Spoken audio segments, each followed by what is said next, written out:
Welcome to Peace at Last, Memories of VE Day, a special two-part podcast marking 80 years since the end of the Second World War in Europe.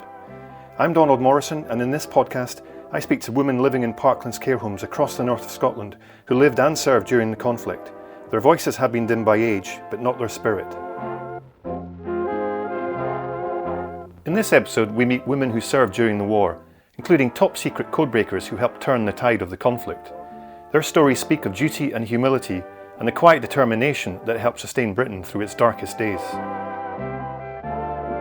We begin with Dr. Jean Munro, a resident at Linemore in Granton. Jean served in one of the most secretive roles of the war as a codebreaker at Bletchley Park.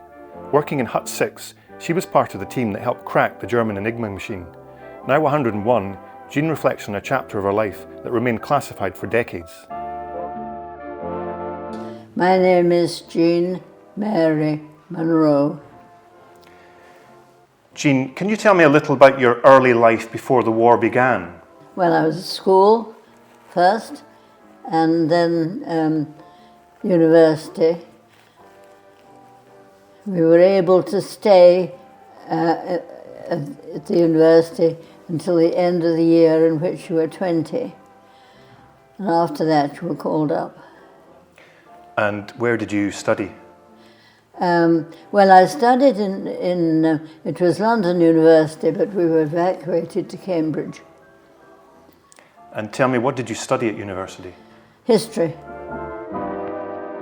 Can you tell me where you were and what you were doing when you first heard that war had broken out in 1939? When it broke out, we were on holiday in Ullapool. We were in a hotel, actually, in Ullapool. And before the war, before it actually broke out, first one person was called away, and then another, and then another. So it was a bit gradual. Somebody told me that you were a codebreaker during the war. I was code breaking, yes, that's right.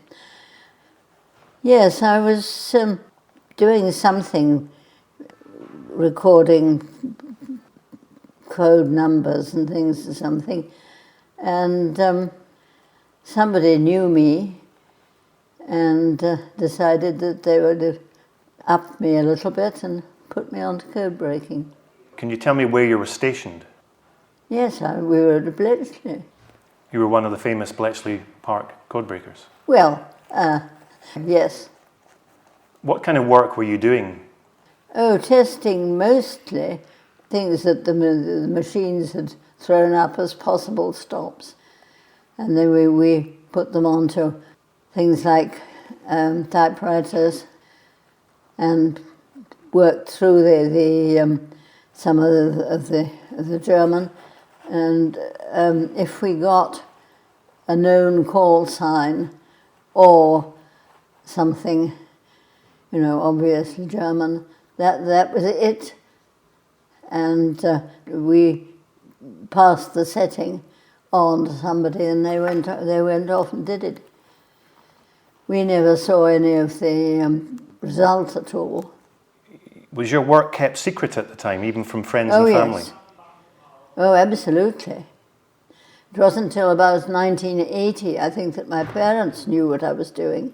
They knew where I was working, but they didn't know what at. What was the reaction of your family? Oh, I think they just thought that was quite good. Glad I was able to do something sensible. And was it difficult going to work day in, day out and not being able to tell friends and family what you were doing? I think the war atmosphere was such that I don't think it was a difficulty. I mean, I think we just accepted that you didn't say what you were doing. And you didn't, in fact, say until about 1980, they began to tell other people about it. Did you have a sense then that you were part of something big, something historic? No, I don't think so. I think we thought all war work was important and, No, I don't think we did. You were just playing your part like everybody else? Yeah.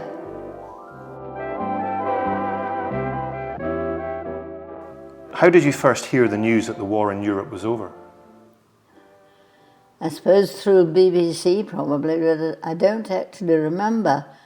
It was sort of working up to it in a way. I mean, it wasn't a complete surprise. At this moment of thanksgiving, His Majesty the King speaks to his peoples and his fighting forces throughout the world. Today, we give thanks to God for a great deliverance. The enemy who drove all Europe into war has been finally overcome. Do you remember how you felt when you heard the news that the war was over? Yes, but there again, I think it wasn't a surprise.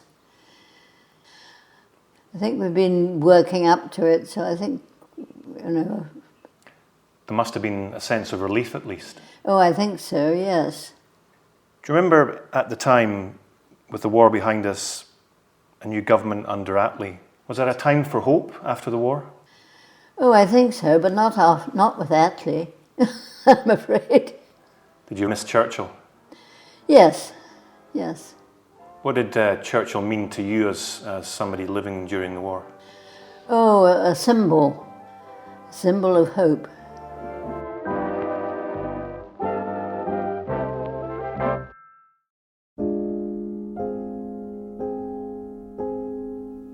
Netherha resident Patricia Innes, who turned 100 earlier this year, grew up in Ceylon, now Sri Lanka, and worked in the naval office in Colombo, helping to decipher coded messages. She recalls the constant fear of attack from Japanese forces and the pressures of wartime intelligence work. Patricia, what are your memories of growing up in Sri Lanka or Ceylon? I was born there. My father was a tea planter. And I was at school. My mother taught me to begin with, and then I was at school at Christ's Hospital, Hartford. But during the war, I worked for the Naval Office. They didn't have conscription, so I couldn't be a wren. I was, I think, called a civilian employee working for ciphers and codes. But the work I did was top secret. And we had because at that time there was a threat from the Japanese invading Colombo. So we had a basement where we could go down, and these distress signals used to come through, all disjointed, because they were from people who had either been torpedoed at sea or in the Navy. But it was an interesting job. Were you ever scared? I think I was too busy to be scared. I just tried to do the best I could. David, my first husband, to begin with, he was a prisoner of war. He was taken in Singapore as a prisoner of war, and he worked on the Burma Indian Road. All he had was a wheelbarrow. But he ended up as a liaison. He was in the army as a liaison officer. He was a very brave man.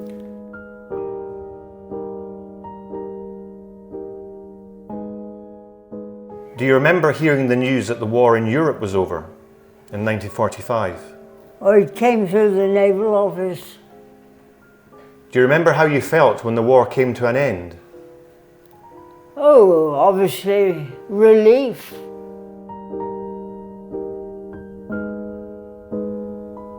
Glenisla resident Mamie Cree was called up from Keith to Dalkeith during the war, a big upheaval since the furthest she'd ever been was Elgin. Now 101, she shares memories of wartime work, the dances she loved, and her future husband of 75 years. Her son Stuart joins me to share a cherished photograph of Mamie in uniform, and the very berry she wore in it, lovingly kept all these years. I was called up when I was 19. I was very unhappy because all my friends, well, they didn't get called up, and I was annoyed. So, do you remember where you were and how you felt when you first heard that the war had broken out? Well, it was a Sunday, and I was in Keith then.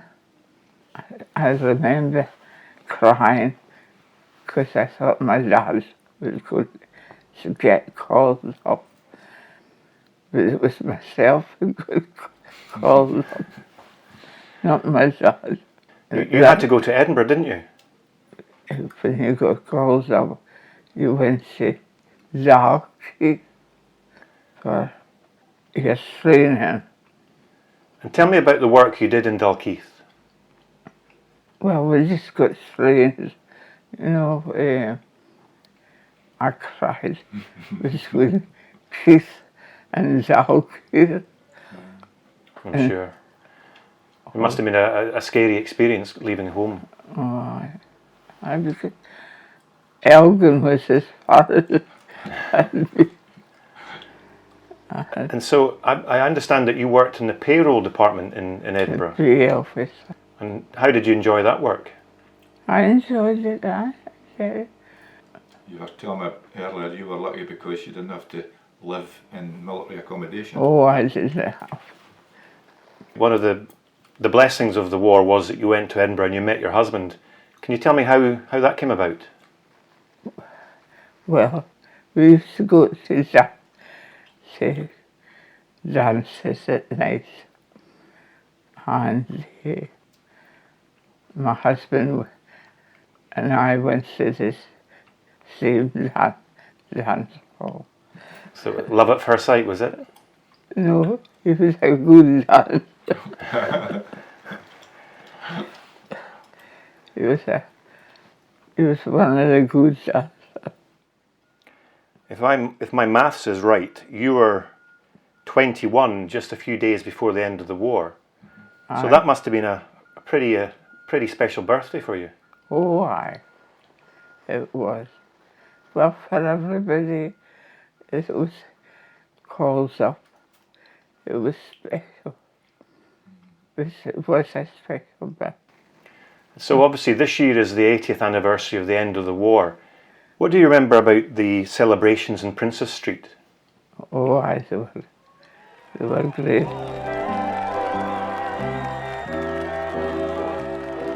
After the war, when she returned eventually to live in Keith with my father, she began a lifetime of community service. She was prominent in the Church Youth Club to start with. She helped with that with my father, and then over the years, every women's organisation and older persons organisation, I think in the town she had some involvement in, from WRVS through to things like the now defunct Gas Federation, and the old was it Over 50s Club, and then Maracaibo Club, and she was more than just a member. She was an active, and in fact she was a chair and the guides. You were a brown owl, weren't you? Aye. Mm-hmm. She underplays her part in the war, although it wasn't active service. Women they weren't armed, so they weren't put in the front line. But she worked in Edinburgh in the Pay Corps, and my father worked there, and he actually worked in the same regiment because he was blind in one eye. He could work in the army. He could enlist. He couldn't go front line either. So. Upset him. It upset him, yeah. And is this something from the war? That's her. You'll see it up on that. Oh yes. That's it there, the same one. So you've kept this hat all these years? I came across it the other day. Your father and my grandfather kept it, but then But that's your mum's? That's my mother's side. It's this one that's on there. And when my grandfather died, it came with his effects to my mother, and I've keep it now. So. How does it feel to see that again after all these years? She was pretty speechless when I took it in the other day. I was delighted, she was delighted, but I could see she was quite Emotional. Aye, means a great deal to her.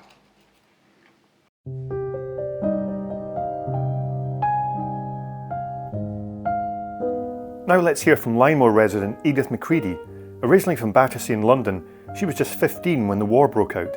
At 17 she joined the RAF and was posted to North Africa where she met her future husband. I'm joined by Lynemore manager Pamela Cummings. Well, at that time, if you didn't join up, you got called up. And once you were called up, you could land anywhere, in a factory, anywhere. And I never wanted that. If I was going, I wanted to go where I went, see. So they had these ones that were calling up. So I asked, well, I had to ask my parents first, because otherwise you couldn't go. My mum wasn't very pleased. I was only about, 17 when I joined. And I went to the Air Force then. I met some lovely people in there. I still keep in touch with some of them. Still nice. And they write to me, I write to them. And that's how we've always kept in touch. Edie, what was it like working in the RAF surrounded by men? There weren't many women in the RAF, were there? They seemed gradually to join up, and everybody knew everybody. I still hear from people when I was in the Air Force. The Air Force, yeah. So she came sometimes, the Queen, our Queen. Did she? Yeah. She didn't stay long. No. But in passing, she would come by and speak to everybody.